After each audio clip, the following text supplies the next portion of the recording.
Hello and good morning. Can't see the horse anywhere. Right, we're checking out the view this morning. It's a bright, but very, very cold day.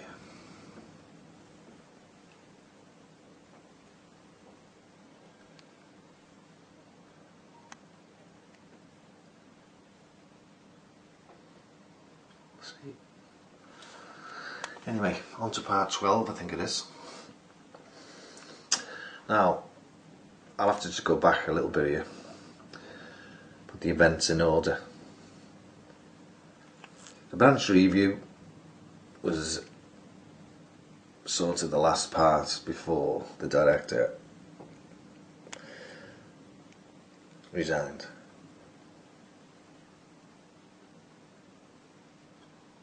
But what I omitted to say on that bit was a couple of days before he resigned, he turned up to see me. Basically to apologise for hanging me out to dry in the meeting where he felt so intimidated by T and her cronies that he couldn't function properly. But I forgave him for that. Some people fight, some don't. Don't hold it against him. He's a very nice, caring man. But what he did do while he was here, he said, I owe you this, I want you to see this. Now bear in mind that it was the regional rep who threatened him, because she's such an unsavoury character and a liar. And also bear in mind that the second most important word in Samaritans is non-judgmental. Look it up.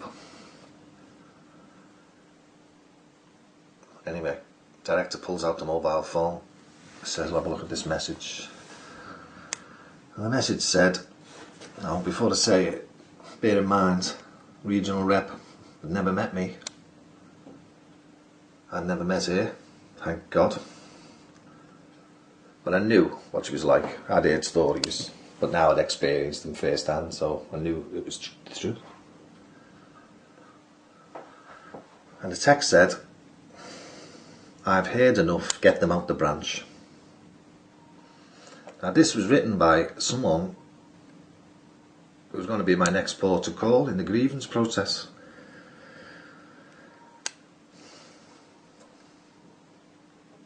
And I couldn't believe it. But I could, really. When I thought about it, I could. Now I wasn't the only one. Yeah, train. There you go. Is there anyone on it? I don't think so. I wasn't the only one he'd shown the text to. He showed it to the vice chair of the committee, G.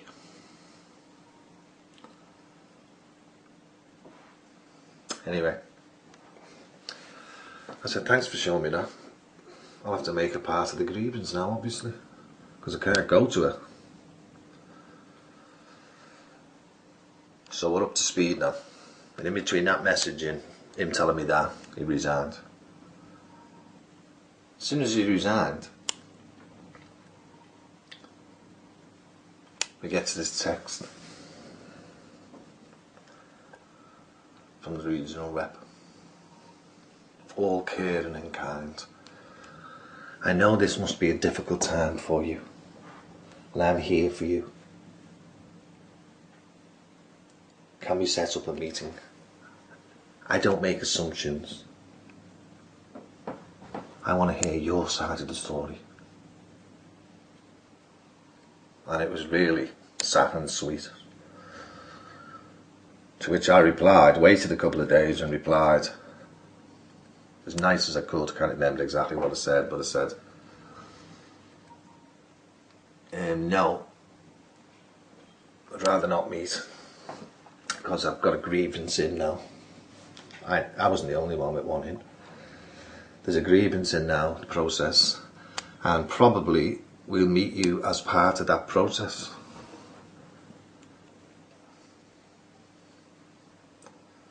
Text it off.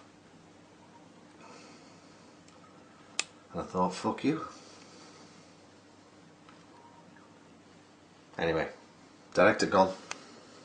It starts heating up now. Suddenly in the branch start appearing all kinds of letters on the wall. The director has resigned and we want to support him in this time. Now we all know what their kind of support is. We don't want no rumours. The regional rep done this letter. And I'd like you to know that only I and John knew what happened in that meeting. John has some problems and needs to resolve them. What a load of bollocks. This is stuck on the board in the duty room for everyone to read. And at the same time, suddenly, we have a little branch in magazine. It's like a little in-branch magazine that's always on the table. It stays in the building.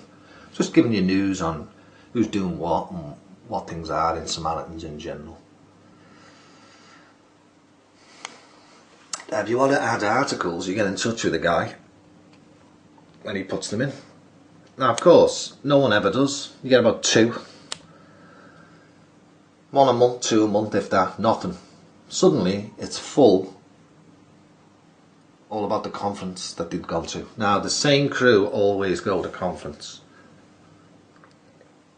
And you can just imagine what it's like, can't you? I never went to the conference. I can spend my spare time with these people.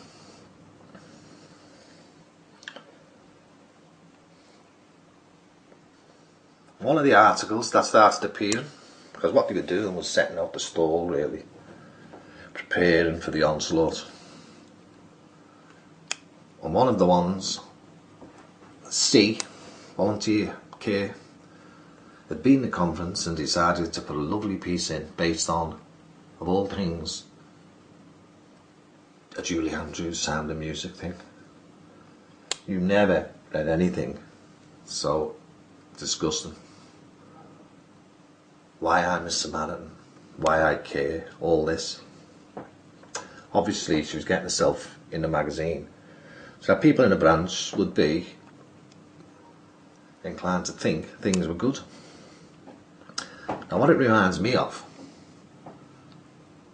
people I'm talking about here, by the way, would never, they've probably never heard of this because they're too thick. What it reminds me of is Tavistock. The Tavistock institution, which was formed basically to kid the people and brainwash them basically by delivering their news they wanted them to know. And this is what it was like. That's what it reminded me of.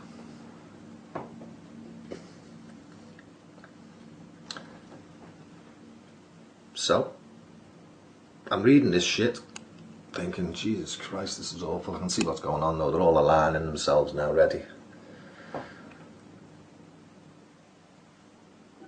Ready for the next part. So, when you have problems in a branch, they can be at risk of being put on an at-risk branch.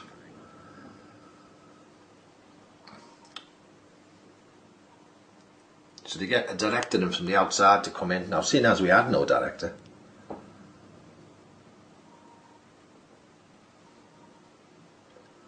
someone had to come in. And the person he got to come in was this snake who'd once been the vice chair of Samaritans. That's the second highest position you can go. And as a few people said to me and I said to them, you don't get to be the vice chair of the Samaritans knowing what's happened, just in this case of one director, without being able to deceive and standing on people along the way. I knew that. So basically I was preparing myself for what come next. And what come next was truly awful, which I'll relate to you in the next one. Okay? Bye now.